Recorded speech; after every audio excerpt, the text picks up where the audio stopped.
the story of the legendary Finnish marksman who wiped out over 500 Soviet soldiers during World War II. The 20th century was marked by devastating wars such as the two World Wars, the Korean War, the Vietnam War and the Gulf War. These conflicts brought destruction, death and drastic political changes, and also shaped war strategies and individual performances. During one of the greatest examples of individual prominence in a war is that of the Finn Simo Häyhä, 1905–2002, who fought in the Finnish resistance to the Soviet occupation in 1939, right in the first months of World War II. Häyhä is considered the most lethal marksman in history, as it officially killed more than 500 men. Häyhä has more than 500 confirmed casualties, and with that he became known as the White Death by members of Stalin's Red Army, who tried in vain to eliminate him.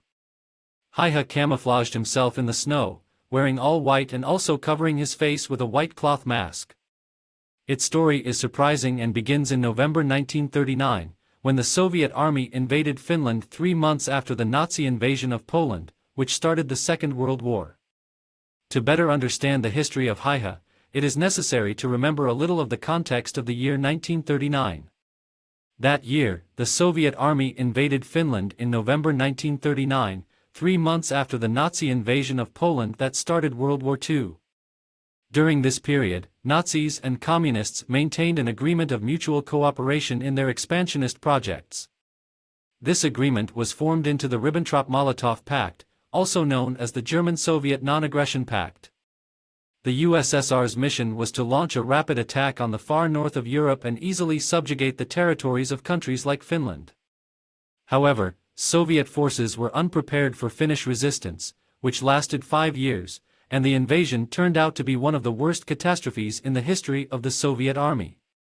As the Soviet columns lumbered forward, they were fired upon by swift Finnish troops, moving on skis, and by snipers lying in wait in the snow-covered forests and icy swamps in front of Mannerheim's defensive line. The Soviets suffered 10 times the casualties of the Finns. Tens of thousands of Soviet soldiers surrendered. And hundreds of tanks were caught in ambushes before they even fired. Despite the bombing of Helsinki, the Finns were unwilling to submit. From the Soviet point of view, this December miracle represented a humiliating catastrophe. The guerrilla structure used by the Finns, with camouflage, sudden and flank attacks, irregular formations, etc., managed to push the Soviet army into successive traps. It was in this context that the figure of Simon Häyhä became the White Death. Häyhä came from a peasant family and, as such, he had a very strong experience with hunting and, consequently, with handling long-range rifles to shoot at stationary or moving targets.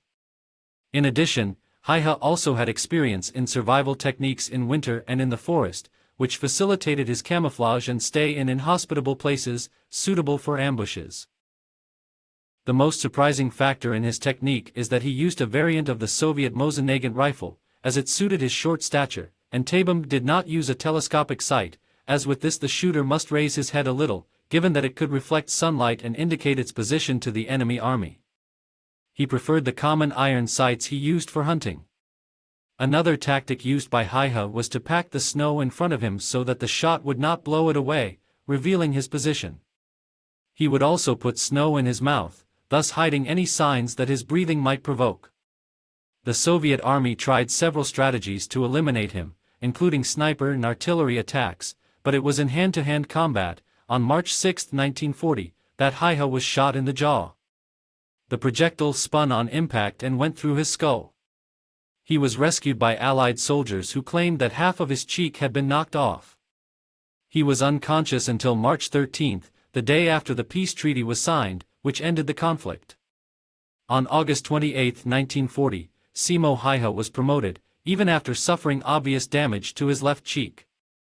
For his bravery and skill as a soldier, Häyhä was promoted from corporal to first lieutenant by Field Marshal Carl Gustav Emil Mannerheim. This was the fastest advancement in the military history of Finland, and no other soldier has achieved such a feat. His skill as a sniper is notorious, having taken out more than 200 enemy soldiers with his Suomi M31 submachine gun, which, although this has never been officially confirmed, it is estimated that he managed to achieve more than 500 kills in a period of 100 years. days, reaching a record 5 deaths per day, which means 1 death every hour during the short winter day.